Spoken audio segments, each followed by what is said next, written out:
did our relationship change suddenly or over time?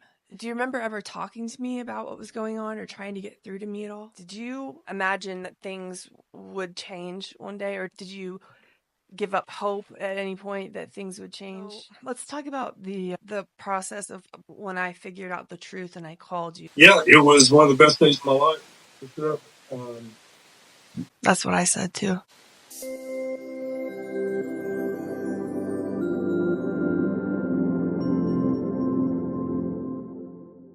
Hi, Dad. Never in a million years would I think that this conversation would be happening, but I'm glad it is. And I know that everybody on my channel has been eager to hear from you since I started this. So, this is my dad. Hey, everybody. My name's Neil. It's Neil Lovemore. And I have the great pleasure of being here with you today to talk about my wonderful daughter. Oh, thanks, Dad. I thought it would be interesting to answer some questions and maybe compare some perspectives. And I just try to be like honest and genuine and not really worry about what others are going to judge me on when I speak. So it might be more raw, but we're going to try to share our experiences in a way that maybe will give others some insight or understanding of how this happens and maybe some hope for people who are going through it. Dad, I have some questions for us to answer. First off, how would you describe our father-daughter relationship before things went haywire, before the alienation? I thought our relationship was awesome before that. When you were a little girl, you and I did a lot of things together. I don't know. I think we were awesome before that. Before the alienation occurred.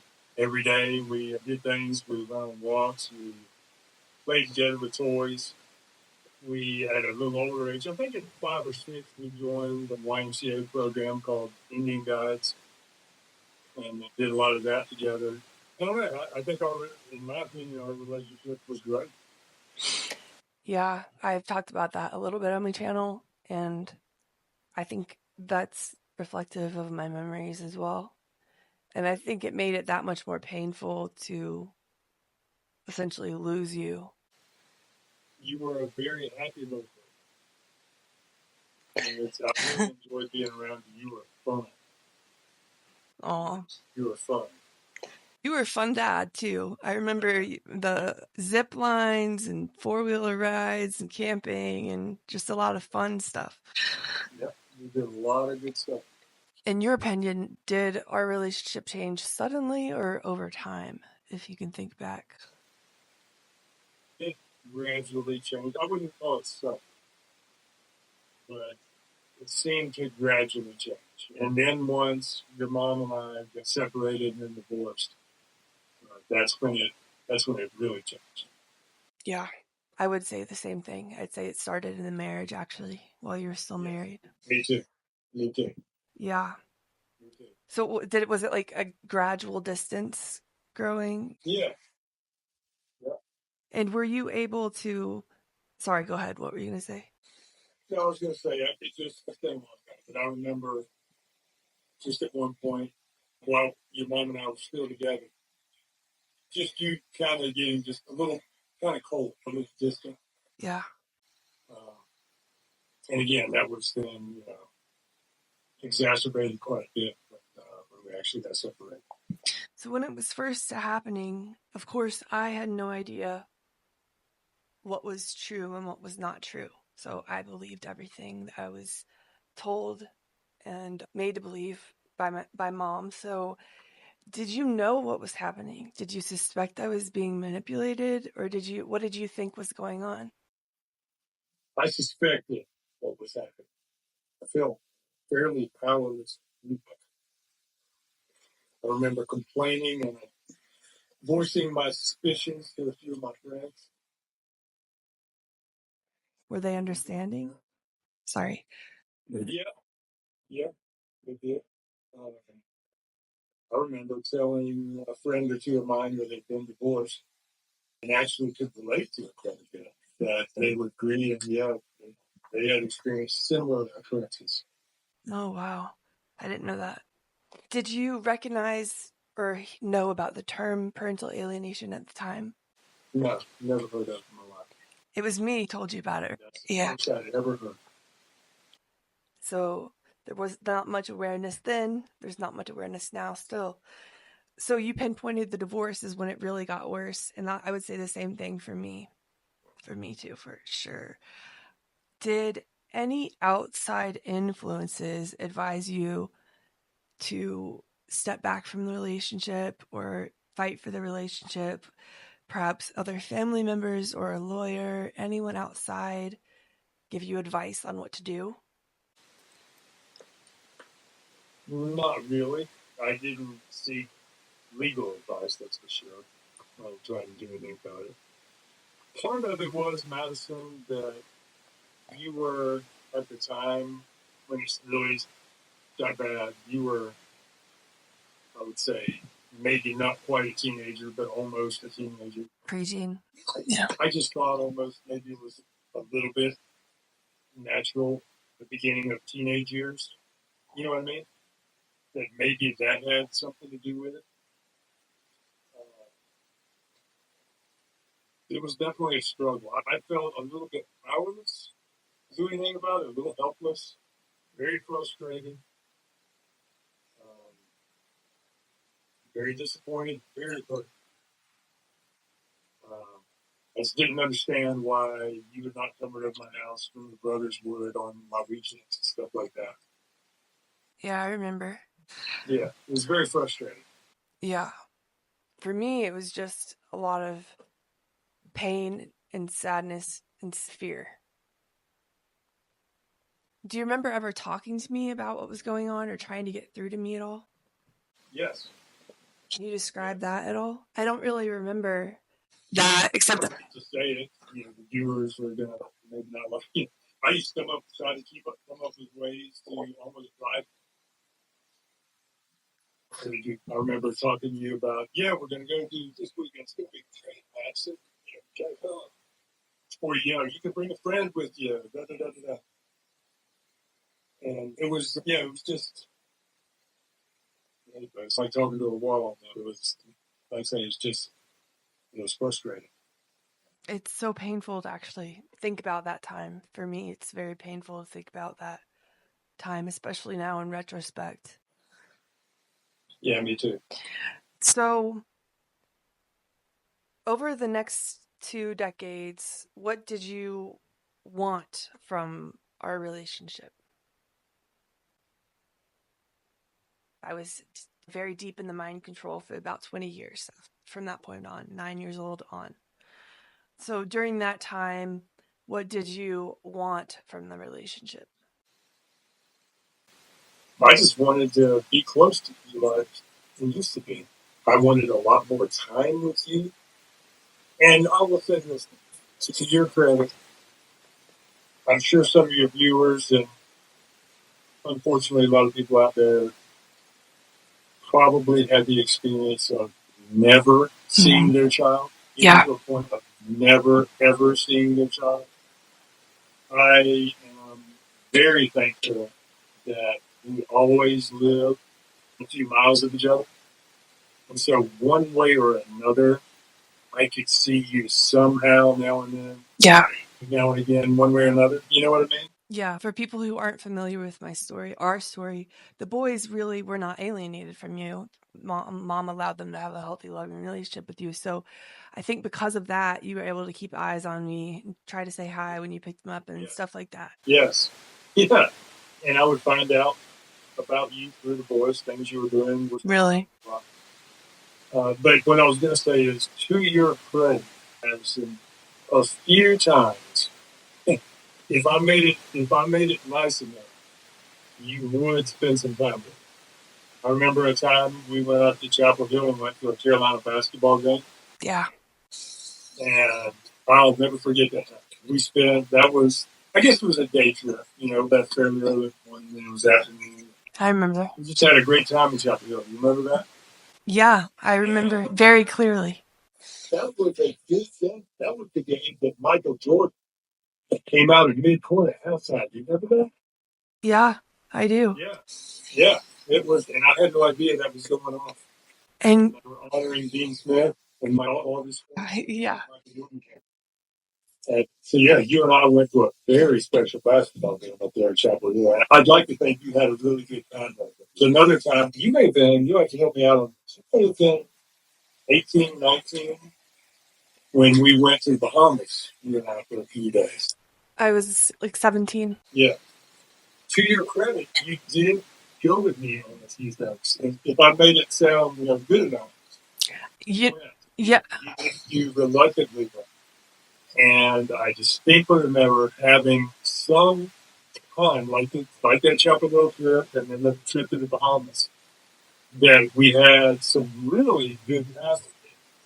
It was interesting though because I would watch you. You and I would laugh about something, or we swam with the dolphins, and we'd be having a really good time. And then I would notice you would catch yourself, yeah. and wipe that smile off because you felt like you were supposed to. You weren't supposed to have a good time. It's so weird that you knew that or you could pick up on that. Yeah, I I definitely picked up that. But at the same time, I will always be very appreciative that you did not cut me off completely. That means a lot to me, and at the time, because even though the few and far in between, um, the times that you did get to spend together meant a lot. I mean, really meant a lot. I didn't know that. I didn't know how much it meant to you. It was huge, just really meaningful. I'll always be appreciative of that. I would hate to be a parent that was completely cut off. But lucky for me, and to your credit, you did not completely cut me off. I think there were periods of time where I would go no contact or not talk to you. But I think that, yeah, those are the two times that really stick out to me too. And I'm sure we have different memories of how we felt during those times. But I think at the beginning, like at the beginning of the Chapel Hill trip, at the beginning of the Atlantis trip, I was terrified of you. I was terrified of you. And I remember being at the McDonald's on the way to Chapel Hill to the basketball game and just being like, what did I do? Why am I here? I'm scared. This is not good. But by the end of the night, I felt comfortable. So it never really took much time for me to feel like myself, feel comfortable. But then I would go back home and it was like that was just a race. Yeah. But I'm just in general, I'm an optimist. Yeah. And I don't know. There was those 3 times together like that really kept me going. That was always gave me hope. I'm really glad that we have those memories to look back on now. Me too. Me too. I'm extremely appreciative, very thankful for that. Yeah, and I remember that you would always bring up memories from when I was little. And I thought at the time you were trying to manipulate me. But I realize now I think you were just trying to get me to remember that we had a good relationship. Yeah. Yeah. But because you made those memories again and again, remember Indian Princess, remember all this stuff, I feel like those memories were able to stick in my head because you brought them up again and again. I've talked to other people who've been through this that like their memories are just erased from that time. They don't really remember. So I have one more question on the experience while I was alienated. Did you imagine that things would change one day, or did you give up hope at any point that things would change? I don't think I ever gave up hope. Um, there was a point, probably by the time you were certainly an adult, that I had come to an acceptance, a point of acceptance, where, okay, it's just never going to be great, but I'll take what I can get. I'm sorry. Yeah. But I don't think I ever gave up hope.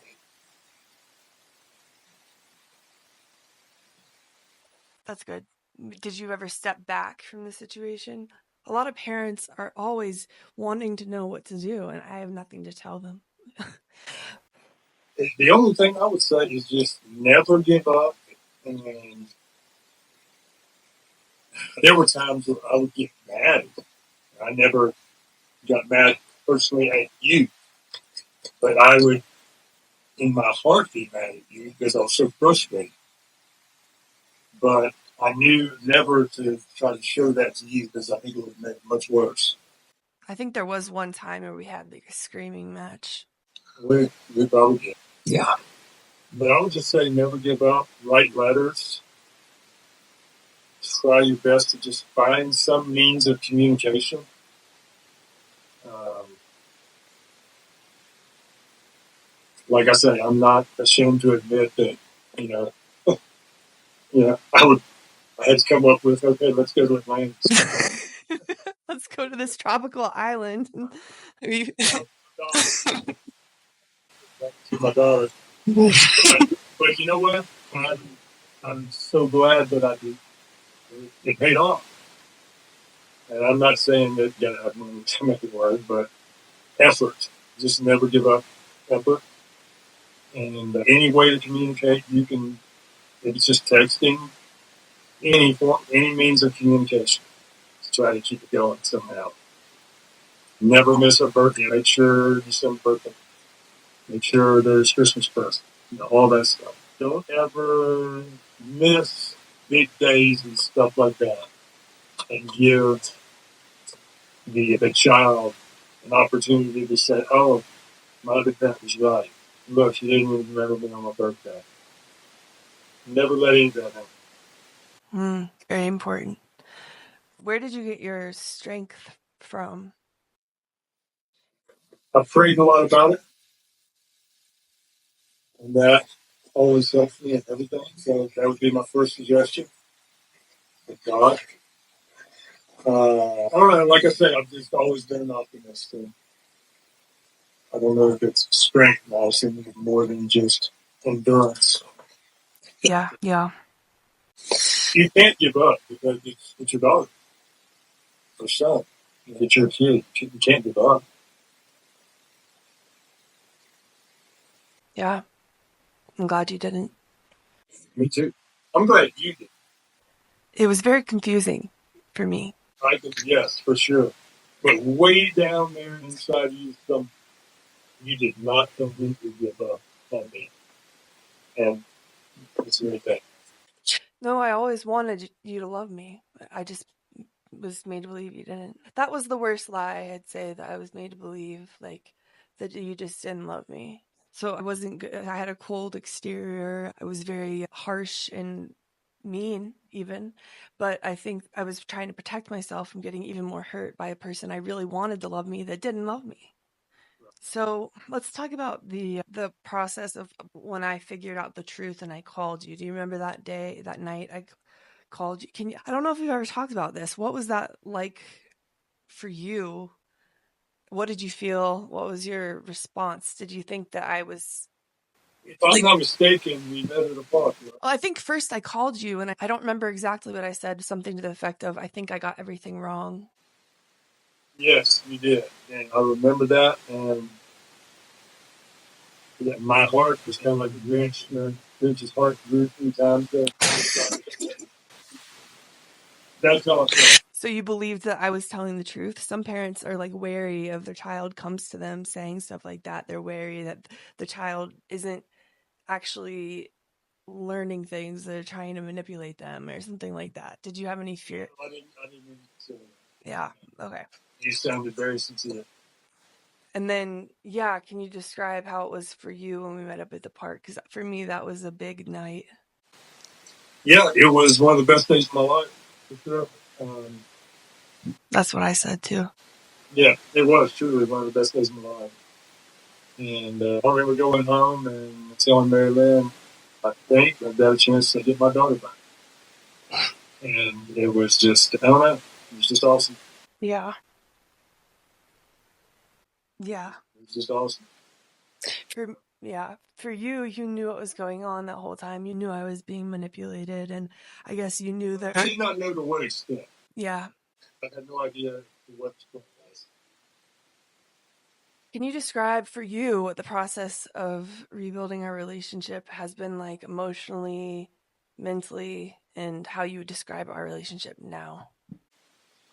I feel like our relationship now is outstanding. It's, I loved you as a little girl. You know me, Maddie. I like being around you. I love your daughters. Love hanging out with your daughters. People that think that I love hanging out with your daughters so much is I see you, and so when I'm spending time with Nora Rose and Judea, I see a lot of times I see how you were when you were their age. That's fun. Just get a Yeah. chance to go back. It's just really nice. So anyway, I think our relationship now is very good. I'm very happy about it. We talk to each other. That is probably at least every other day. Yeah. And I'm just very thankful to have it. Me too. And it's funny that you say that about the girls because when I see you play with the girls, it reminds me so much of when I was a kid and you play with the girls the way that you did with me. So I have the same experience from a different vantage point.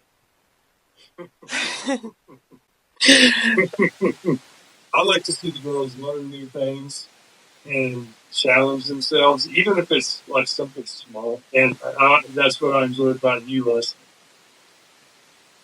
I remember when you and I were good and we would go to camps for all weekend and you would climb the climbing wall, do the zip line, do some things you'd never done before.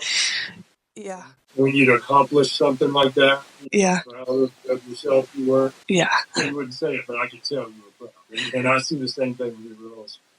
Well, I've started writing a little bit about all my experiences with this. And one of the things I wrote about that I realized is that during that time when we did the daddy daughter camping stuff, I remember that I was proud because you were the chief of the tribe. So I was like the leader's daughter and I was proud of that. There was even a patch on your vest. Remember it said my dad is the chief or something like that? Oh my gosh. And people, please don't come after us for racism or anything like that. This was a long time ago. It was endorsed by the YMCA. It's completely clear. yeah. That program does nothing but make the Native Americans. It does nothing but glorify the Native American culture. That's true. It was a great program. It was never a negative at all. It was all learning about Native Americans and how good their culture was. Yeah. Okay, so this might be a little bit of a weird question, but for me, at first, interacting with you more and being around you more and trying to be myself with you, I was always so guarded before, but I learned the truth and I had to constantly challenge myself to fight those beliefs and those lies. For example, I was always told that you were not able to comfort people when they're having big emotions. So don't call dad because he won't be there for you, like that kind of thing. So I would never reach out to you if I was having an emotional time. And even in the recent year, like there have been emotional times with the difficult pregnancy or different things in my life. And those old thoughts will creep up like maybe I shouldn't call dad because he doesn't know how to handle people's emotions. He doesn't care about people's emotions. He can't feel empathy. That's what I was made to believe. But then I have to challenge that and I call you anyway. And you are supportive and you do support me. And then I realize, oh, I can call him. Those type of things have been really difficult for me to try to work through. And I feel like at this point, I'm able to just pick up the phone and call you and I'm not anxious about it. I don't think I have to think twice about it. And I can just be myself around you. But it's taken about 3 years to get to that point. And I appreciate it. Yeah, I call a lot. So, what was it like for you? Was it uncomfortable or weird at first for you? What was it like for you to, did you notice that you were able to see more of who I actually am? Yes, yes. It was nice to get to know you again. Um, and just that you would call me to talk about a problem or a situation in your life was really flattering to me. It made me feel good that you would care enough about me to ask my opinions. Or to even just give me the chance to support you emotionally or do my best to anyway. It made me feel good. It's weird because I know that we went to the family therapy, but I almost reflect on that time and think that it made things worse. What are your thoughts on that and how therapists need to change what is currently being done? I It's funny. In my life, it was. Yeah. It certainly didn't make any better. I just remember keeping my arms crossed and just. You're asking me what did your therapist have done different? How about what did you notice, or did you feel heard or understood by anybody? I felt completely misunderstood. Um, I don't know. Yeah. Not blaming you. I just felt like none of it was getting through to you, really. Anything I said didn't really. Um, What do you think that was most effective that you or other people said or did that maybe got me to go with you on those times I did go with you? I know that's a hard question. just that, I guess, just that, that we needed to spend time together. And I think I told you one time, Madison, I need to spend time with you, my daughter. You need to spend time with me because I'm your dad, even if you don't like me. We need to spend time together because I'm your dad and you're my daughter. And I think somehow that got through you a little bit. But swimming with the dolphins probably got. Yeah, it's probably that beach. That water was clear blue. You could see straight to the bottom. By the way, for the viewers out there, the guy is Muhammad. Oh, geez. I've never been a real high tech guy. So I didn't realize this was going to happen, but Madison's taking pictures and sending pictures home, and sending your pictures to her friends, texting. And I'm sure you can get a plan now that's different when it comes to international. But I got the code. I'm on the phone about 2 hours later. What are your charges on this phone are already $700. Oh my God. I thought it was in the thousands. I remember it being up to the thousands by the end. It's like you can take pictures, but you can't. Oh my gosh. I'm sorry about that. I'm laughing now. I don't think I was laughing at the time. No, you were not laughing at the time. You were mad. I think the guilt got through to me, honestly. People might not like that answer, but when I felt guilty for not going with you, which did not happen often, but you saying that certain thing about you're my daughter, like certain things like that would make me feel a little guilty. And then I couldn't stand that feeling of feeling guilty.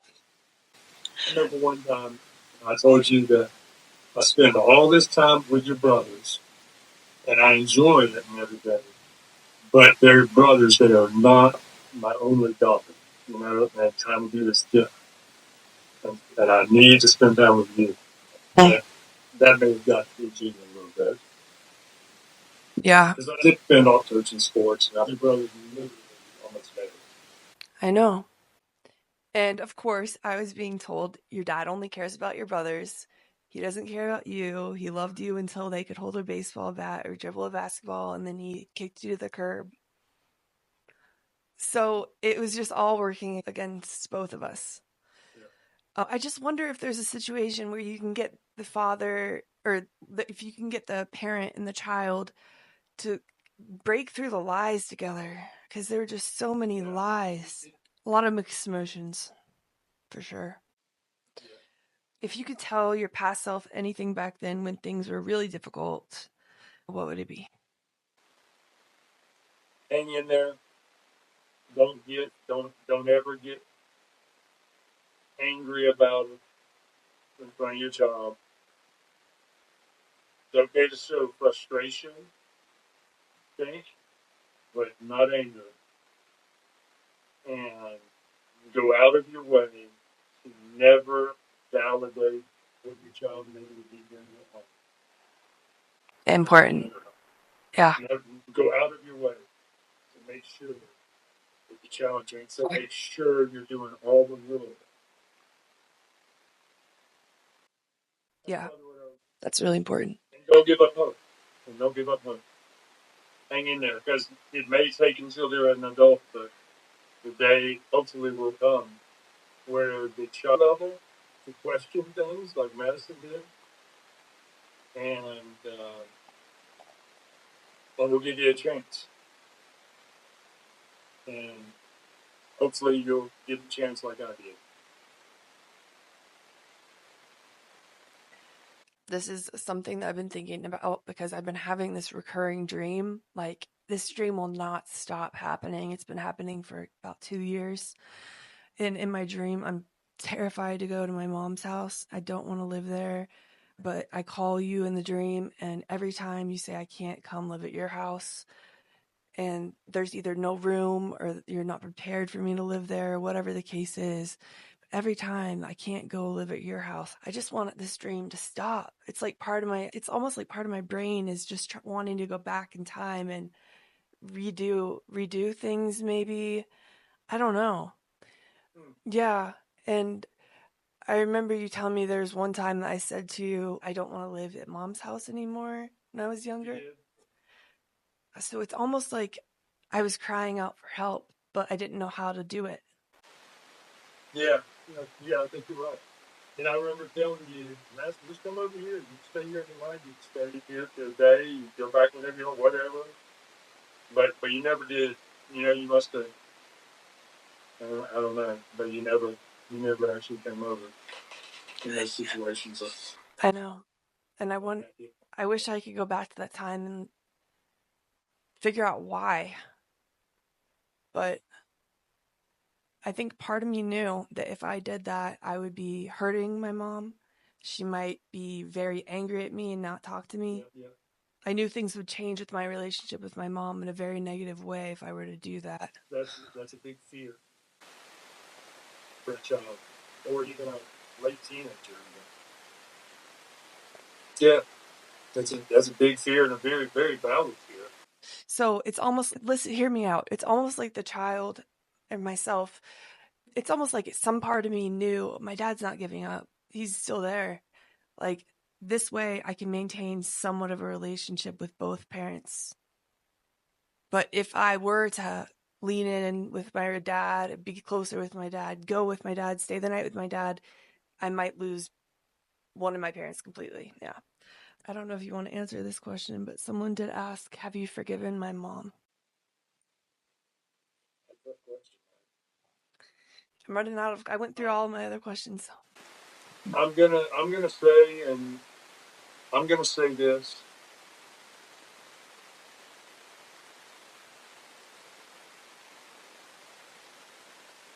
I guess I have.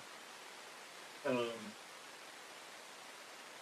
I think your mom is a product of the environment she grew up in. You didn't say anything bad about mom, but I understand how it happened. I think. Yeah, I've gotten to the same place. I'm in the same place. I understand how it got that way. I wish I could just go back to when she was a child and prevent it from happening to her. Dad, you know how much I love you, and I'm really grateful you're my dad. Well, thanks, man.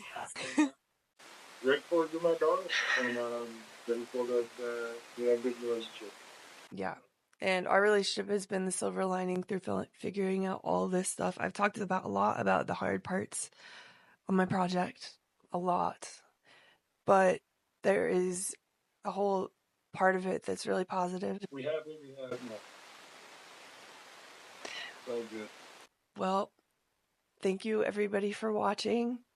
And if you have any kind words to leave in the comments for my dad, go ahead. I'm so awkward. Thanks for joining me, Dad. It's been a pleasure. Love you, man.